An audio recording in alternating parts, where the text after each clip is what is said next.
Mercy Chiwo. I see this video I'm about to make. A lot of Nigerians will not like it because it has to do with one of their favorite gospel artists. You understand? So Nigerians go verse for this video, but the ones that are very critical in thinking, they will see what I am seeing. And if you go back to watch the video, you will see everything I'm about to show you now. Now, throughout last week, I think it was last week, Mercy Chiwo, the gospel artist, and a record label boss, they had an issue where she now made a video, you know. She was now saying how the guy threatened her, how the guy bullied her, how the guy did everything, right? When I watched the video, read the comment section, a lot of people were just sympathizing with her.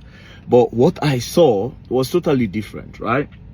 I went through the whole video. All I saw was lies, deceit, emotional manipulation, emotional blackmail, pretense from her part.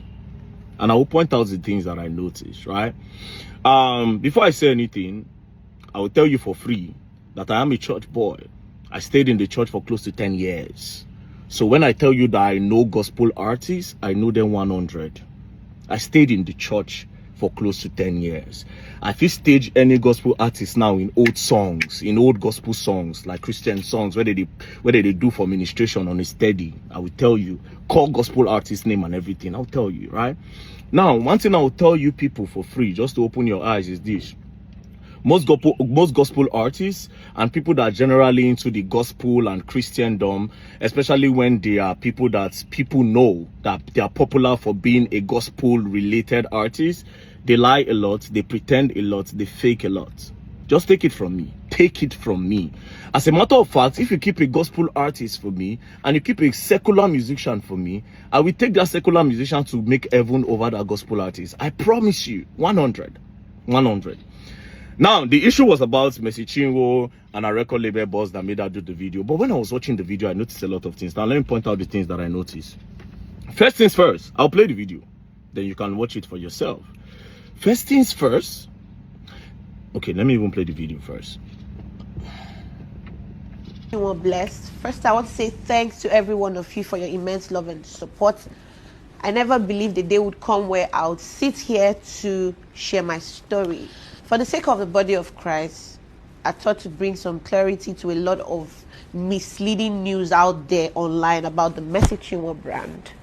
A man said I sued him, came online, made videos to tarnish my image. He looked at me and said, I made you who you are and I will destroy you.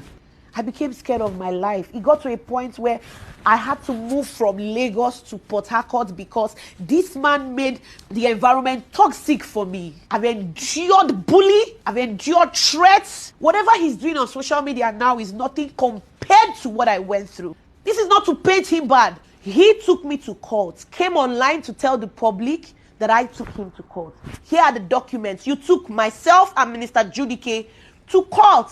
And you're here playing the victim game. You bullied me. You threatened my life. You said you made me who I am and that you would destroy me. When you were the same person, how many lawyers have you changed now? Because you said you're going to deal with me. You have connections. You have money. What did I do? What have I done to you? I took you as a father. I was once your backup singer. I served you diligently. We signed a management contract in 2017. As we progressed, you tried to convince me to sign a 12-year contract, which I said no. Since then, you started acting funny, always toxic because I did not extend the contract. Immediately after my contract, I discovered you forged a new contract. Please tell the world what happened to the 2017 and the 2019 contract. You seized my royalties for 2 years. You're a bully. You're an oppressor. One of my major crimes was when I did a song with Pastor Nathaniel Bassi. Because this man hates Pastor Nathaniel Bassi, you went as far as sponsoring fake news about an innocent child, my son, and you said my son was not my son. And you paid bloggers because you hate Pastor Jerry Eze. You won't want me to go for his events. The people you fight, I must fight them with you. And when I ask you questions, why don't you like them? You start harassing me. Because he had threatened me countlessly. You said you made me who I am and you have the power to destroy me. You are not God and you cannot destroy me. You have bloggers. I have God. The worst you can do is what you are doing. Like I said, what I went through working with you is nothing compared to what you are doing. You have bloggers. I have God. And I know that God will not let your plan come to pass. Now, first things first, you see this video she made. If you watch the video closely, you will notice that they do break and quench. They do cut and join in the video more than 20 times. That means they recorded this video more than 15-20 times. They did different cuts along the way. They wanted to be sure that there was a director. From what I am seeing, there was a director that was saying, oh, Mercy, you need to cry, you need to seek the emotional conscience of the people that are watching you. 100. That's what I am seeing in the video. Because why else did you people cut the video in multiple places and you were joining? Now, it's not a bad thing to cut and join video to make it very, very precise. But here's the problem with it. If somebody is expressing their emotions, they don't cut it. Somebody cannot express an emotion, then you cut it, and the person will still be in that mood to express. You break the emotions and you break the mood. So it only means that these people came prepared. They came there, they sat down and they made the video. When it was time for her to cry, she cried. Now, if you go back to the video again, you will notice that even after she cried, the initial part of the video, they brought it back and added it towards the end. So the tears part was cut in half. Now, if you listen to our words, they were also not aligning. They were break and quench. But that's by the way. Secondly, this is another thing I noticed. I'll tell you the two important things, right? Now, she said that former record label boss took her to court first. Then she presented one paper. I will read from what I'm saying. It looks truly that between AZ Concepts and Mercy Chiwo. So it was AZ Concepts that actually took this to court. But when I looked at the number 4 of the prayer, it says that sometimes in early 2022, the respondent approached requested she wanted ownership of her music catalog. Other artists such as Nathaniel Bassey, Choma Jesus, with their music catalog in turn. It took time to educate her that. So basically what I understand from this is that Mercy Chiwo walked up to the record label one day to say, I want my music catalog, which was a problem because record label don't give you your catalog. Call Don Jazzy, call all the biggest record label owners in the world. They will tell you they don't give the musician the catalog. That's what even caused problem between Mohbad and Naira Marley. That's their major problem. But that's by the way. So she's saying that this person took her to court. It is because she tried to pressure him. From what I'm seeing now, she tried to pressure him to give her the music catalog by a lot of means. And maybe the guy felt pressure and that some money influence was behind that. That's why he took the matter to court. This is my observation. It might be false. Do you understand? That's number 1. Number 2, on the issue of forgery, Mercy mentioned that there was forgery. Now, I don't agree that there's forgery from the evidence that she presented because forgery are usually perfect. They will not even know. They will not see any mistake in forgery. Now, what I'm seeing and what I'm showing you on the screen doesn't look like forgery. It looks like there was a mistake in the documents and they tried to correct that mistake.